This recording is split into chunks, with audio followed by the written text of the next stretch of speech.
এইবারও বোধহয় সরস্বতী পুজোটা করতে পারবো না, কারণ প্রতি বছর কাজের এত চাপ থাকে যে সরস্বতী পুজোটা আমি করতেই পারি না। এটা একটা সবসময় মনে একটা দুঃখ থাকে যে সরস্বতী পুজোটা আমি কোনো সময় করতে পারি না সেইভাবে, কারণ আমার কাজের প্রেশারের কারণে। সরস্বতী পুজোর উপলক্ষে অনেকেই আসছে বিভিন্ন ধরনের সার্ভিস নিতে। এখানে সবগুলি ভিডিও তো আর তুলে ধরতে পারি না, অল্প অল্প কিছু কিছু ক্লিপ তুলে ধরেছি তোমাদেরকে দেখানোর জন্য। আর আগামীকালও আমার পার্লার সারাদিন খোলা থাকবে। তোমরা যারা যারাই আসতে চাও তোমরা অবশ্যই এসো, যে যেরকম সার্ভিস নিতে চাইছো অবশ্যই তোমরা এসো। আর পুজো করতে পারি না, কিন্তু মনে মনে পুজোর একটা আকাঙ্ক্ষা সবসময় থেকে যায়। আজকের সারাদিনের কি কি করলাম সবটাই তোমাদের সামনে তুলে ধরেছি।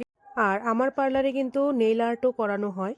তো যারা যারা নেইল আর্ট করতে চাইছো তোমরাও আসতে পারো। নেইল আর্টের উপর একটা ভালো একটা অফার আছে। তো যাদের অরিজিনাল নেইল থাকে, অরিজিনাল নেইলের উপর যদি কেউ করতে চায় তাও তোমরা করতে পারবে। তো সবটাই আমার এখানে হয়। আর কসমেটিক্সও আমি বিক্রি করি, অবশ্যই